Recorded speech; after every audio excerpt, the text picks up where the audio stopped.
இயேசுவில் அன்புள்ளம் கொண்டவர்களே, எங்களுக்கு அடையாளம் வேண்டும். எங்களுக்கு நீர் ஒரு அடையாளம் காட்ட வேண்டும் என்று ஆண்டவர் இயேசுவிடம் சோதிக்கும் நோக்கோடு கேள்விகள் எழுப்பப்படுகிறது. அன்புக்கு இனியவர்களே, இந்த அருளின் காலத்தில் நம்மை அடையாளமாக மாற்ற இறைவன் ஒரு வாய்ப்பினை தருகிறார். உன் செயல்களையும் உமது எண்ணங்களையும் ஆண்டவரின் பிள்ளை என்ற அடையாளத்தில் உன்னை உருமாற்றிக்கொள் என்பதின் ஒரு தெளிவான உத்தேகத்தை அளிப்பது தான் இந்த அருளின் காலம்.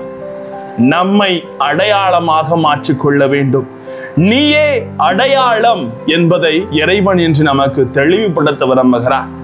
நான் எப்படி அடையாளமாக மாற முடியும் என்பதை சற்று சீரிய சிந்தனையோடு சிந்திக்க வார்த்தையோடு பயணம் செய்வோம். வாங்க. Praise the Lord. இயேசுவுக்கே புகழ், இயேசுவுக்கே நன்றி. இறைவனின் அருட்கரமும் அருளாசீரும் உங்களோடும் உங்கள் குடும்பத்தோடும் இந்த அருளின் காலத்தில் இறை வல்லமை முழுமையாக நிறைந்து காணப்பட உங்களை நான் வாழ்த்துகிறேன். அன்பில் இணையவர்களே, லூக்கா 11:30 தெளிவு சொல்லுகிறது, யோனா நினிவே மக்களுக்கு அடையாளமாய் இருந்ததை போன்று மானிட மகனும் இந்த தலைமுறையினருக்கு அடையாளமாய் இருப்பார். ஆம், யூதர்கள் இயேசுவை சோதிக்கும் நோக்கத்தோடு அடையாளங்களை கேட்டார்கள்.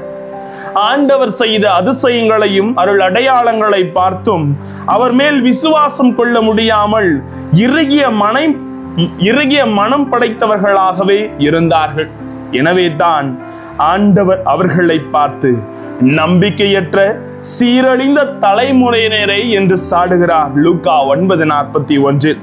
அடையாளம் கேட்பதும் இயேசுவை சோதிப்பதும் அம்மக்களின் தவறான மனநிலையை இப்பகுதி நமக்கு தெளிவுபடுத்துகிறது. பழைய ஏற்பாட்டில் விடுதலை பயண மக்களாக விளங்கிய இஸ்ரேலர் கடவுளை அதிசயங்களை கேட்டு பாலை நிலத்தில் சோதித்தது போல இங்கு புதிய தலைமுறையினராக நாம் ஆண்டவர் இயேசுவை அடையாளம் கேட்டு சோதிக்கின்றார்கள். யோனா தமது சொல்லாலும் செயலாலும் நினிவேயின் அழிவிற்கு ஒரு எச்சரிக்கையாகவும் அடையாளமாகவும் இருக்கிறார். இயேசுவும் தமது வருகையினால் தம்மை ஏற்க மறுத்தவர்களுக்கு தண்டனையின் அடையாளமாக இருக்கிறார். நினிவே மக்களுக்கு யோனா மீட்பின் வழியை காட்டினார். நினிவே மக்கள் யோனாவை ஏற்றனர். ஆனால் தன் ஒரே மகனை இந்த மண்ணுரிகளுக்கு அடித்து நமக்காக பாடுபட இருக்கிற ஆண்டவர் இயேசுவை மக்கள் ஏற்கவில்லை. அவரது நற்செய்தி முழக்கத்தை கேட்கவில்லை.